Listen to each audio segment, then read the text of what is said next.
The abdominal examination is a critical skill. It's a cornerstone of clinical medicine. Doctors rely on it daily. It helps diagnose a wide range of conditions. Many internal problems first show signs here. Think of it as a window to the body's core. Early detection through this exam can truly make a difference. It can guide treatment and improve patient outcomes significantly. We can find clues for gastrointestinal issues. Think appendicitis, bowel obstruction or inflammatory bowel disease. Liver problems like cirrhosis or hepatitis often show signs. Kidney diseases can also be detected. Even some systemic diseases present with abdominal findings. This exam isn't just about the gut, it's about overall health. A consistent routine ensures you cover all bases. This guide aims to help you master this exam. Let's make sure your abdominal exam technique is top-notch. Proper preparation is key for any clinical examination. The abdominal exam is no exception. You need good lighting to see subtle details. Make sure the room is warm enough for the patient. Expose the abdomen adequately. This means from the xiphisternum down to the pubic symphysis. Always ensure you maintain the patient's dignity. Use a drape for areas not being examined. Patient positioning is crucial for a reliable exam. The patient should lie flat on their back or supine. Their head should rest on a single pillow for comfort. Arms should be by their sides or they can be crossed loosely over their chest. Explain clearly what the examination involves. Ask for their consent to proceed. Warm your hands and your stethoscope. Building rapport and trust is essential for a good exam. This careful setup makes a big difference. Inspection is the first step and it starts the moment you see the patient. However, formal inspection begins once the abdomen is exposed. Look from the foot of the bed first, then look from the patient's side. Note the overall shape or contour of the abdomen. Is it flat? Is it rounded or globally distended? Observe for symmetry. Note any obvious bulges or masses. Next, focus on the skin of the abdomen. Look carefully for any scars. If present, describe their location, size and type. Note any striae or stretch marks. Look for rashes, lesions or any skin discoloration. Dilated veins like caput medusae can indicate portal hypertension. The umbilicus deserves special attention during inspection. Observe its contour. Is it inverted, everted or flat? Look for any signs of inflammation around it. Finally, observe any movements on the abdominal surface. Auscultation comes next before percussion or palpation. This order is very important for the abdominal exam. Why? Because percussing or palpating the abdomen can alter bowel activity. This could change the sounds you hear. So always listen first to get an accurate assessment. Use the diaphragm of your stethoscope. It is better for the higher-pitched bowel sounds. Make sure to warm the diaphragm with your hand before placing it on the patient's skin.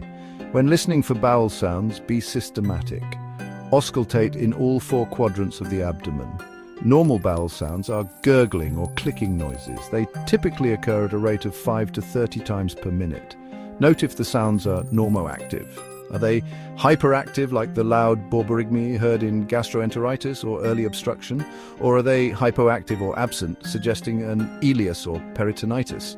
Besides bowel sounds, you should also listen for vascular sounds known as bruits. Use the bell of your stethoscope for these. Listen over the abdominal aorta, renal arteries and iliac arteries. Bruits are abnormal turbulent blood flow. They can suggest arterial stenosis or an aneurysm.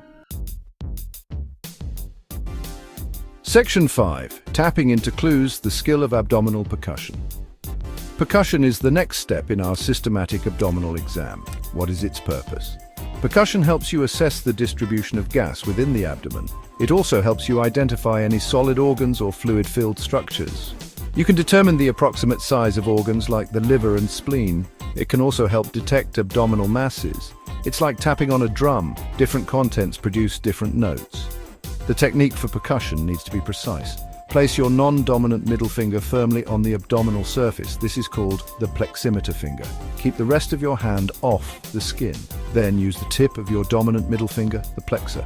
Strike the pleximeter finger at the distal interphalangeal joint. The striking motion should be quick, sharp, and come from your wrist.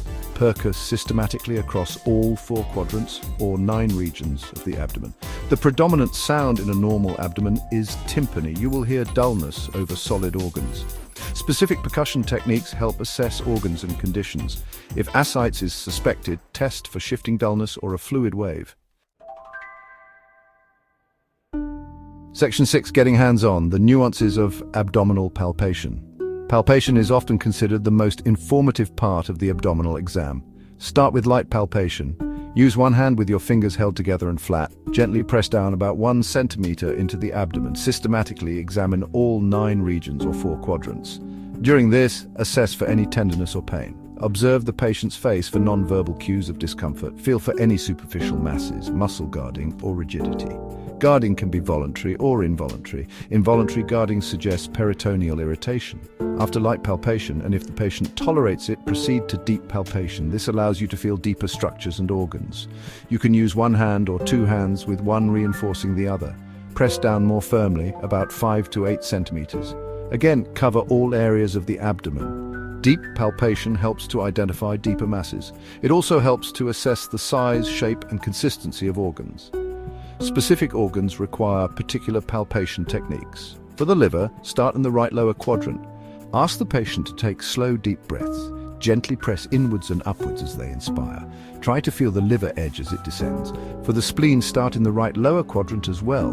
Move diagonally towards the left upper quadrant. The spleen is usually not palpable unless it is significantly enlarged. Section 7. Beyond the belly, clues from the hands and arms. The abdominal exam isn't confined just to the abdomen.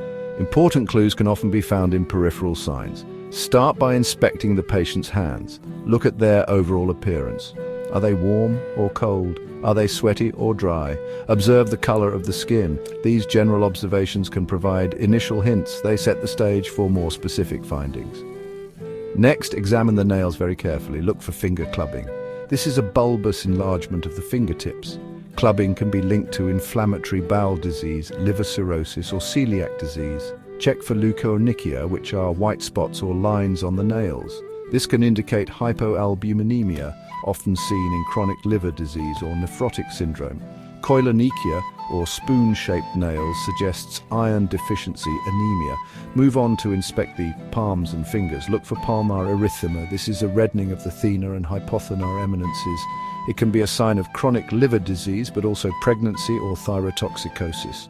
Check for Dupuytren's contracture. This is a thickening and shortening of the palmar fascia. It leads to flexion contractures of the fingers. It's associated with alcohol excess, chronic liver disease, and diabetes. Ask the patient to extend their wrists and spread their fingers.